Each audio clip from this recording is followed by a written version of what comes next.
উত্তম কুমারের সাথে সুচিত্রা সেনের সম্পর্ক। সুপ্রিয়া দেবীর সুচিত্রা সেনের সাথে দেখা করার, সর্বোপরি আলাপ করার তীব্র আকাঙ্ক্ষা এবং নিন্দুকদের কথা অনুযায়ী উত্তমকে নিয়ে সুচিত্রা এবং সুপ্রিয়ার টানাপোড়েন, এই সংক্রান্ত বিভিন্ন অজানা তথ্যাদি নিয়েই রয়েছে আজকের বিশেষ প্রতিবেদন।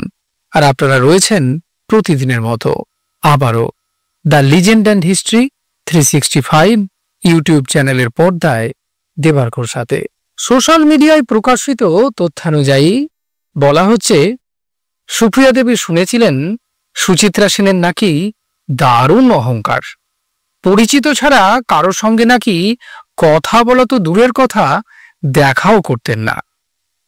তাই মনে মনে ইচ্ছে থাকলেও সুচিত্রার সঙ্গে যে একটু আলাপ করবেন, এই নিয়ে ভাবতে ভাবতেই দিন কাটত তার। তবে সিনেমার পর্দায় যখন সুচিত্রা উত্তমকে দেখতেন, তখন সেই জুটির ম্যাজিক বারবার মুগ্ধ করে দিত সুপ্রিয়া দেবীকে। কিন্তু নিন্দুকরা বলতেন সেই সময় উত্তমকে নিয়ে নাকি সুচিত্রা এবং সুপ্রিয়ার একটি টানাপোড়েন চলত, এবং সেই টানাপোড়েন নাকি সত্যি সত্যিই ছিল। সত্যি কি এইরকম কোনো টানাপোড়েন ছিল? এক সাক্ষাৎকারে তেমনই এক গল্প তুলে ধরেছেন আমাদের সকলের প্রিয় বেনুদি ওরফে সুপ্রিয়া দেবী। যে বেনুদের সঙ্গে উত্তমের প্রেম নিয়ে টলিউড ছিল সদা সরগরম, সেই সুপ্রিয়াই জানিয়েছিলেন সুচিত্রার সঙ্গে তার জমজমাট আড্ডার কথা। শুনিয়েছিলেন সুপ্রিয়ার বাড়িতে উত্তম সুচিত্রা আর তার সাক্ষাৎকারের গল্প। এক জনপ্রিয় বিনোদনমূলক পত্রিকায় দেওয়া সাক্ষাৎকারে সুপ্রিয়া জানিয়েছিলেন 1954 সালের কথা। উত্তম সুচিত্রার অগ্নি পরীক্ষা ছবিটি দেখতে গিয়েছিলাম। সেই সময় ছবিটি নিয়ে দর্শকদের মধ্যে দারুণ উন্মাদনা ছিল।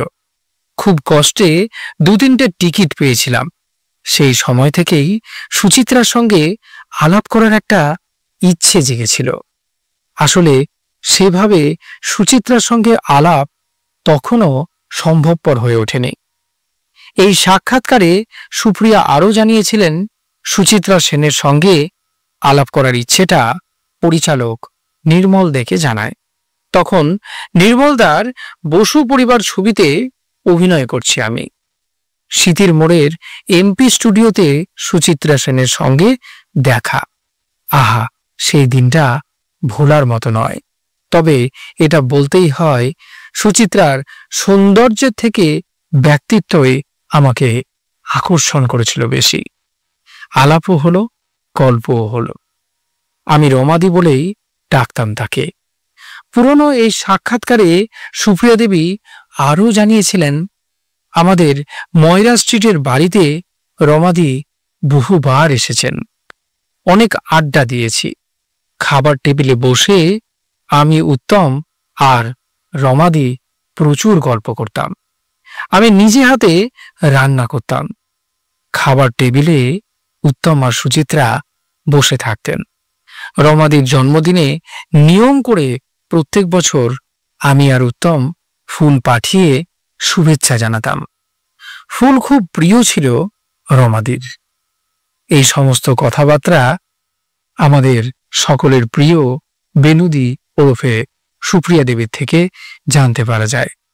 2018 সালের 26শে জানুয়ারি শেষ নিঃশ্বাস ত্যাগ করেন বাংলা চলচ্চিত্রের কিংবদন্তি শিল্পী সুপ্রিয়া চৌধুরী। তবে উত্তম কুমারের সঙ্গে তার সম্পর্ক, সুচিত্রার সঙ্গে তার বন্ধুত্ব এখনো ফিল্মি চর্চায় বারবার চলেই আসে। এখনো আপনার আমার মতো আর 5টা অনুরাগীরাও তাদের সম্পর্কিত অজানা গল্প জানতে উৎসুক হয়ে থাকেন। তবে আজকের এই অজানা তথ্যবহুল ঘটনাটি আপনাদের ঠিক কেমন লাগলো অবশ্যই কমেন্ট বক্সে কমেন্ট করে জানাতে ভুল করবেন না। আর চ্যানেলে নতুন হয়ে থাকলে সাবস্ক্রাইবের পাশাপাশি পাশে থাকা বেল আইকনটিও প্রেস করার জন্য অনুরোধ রইল। নমস্কার।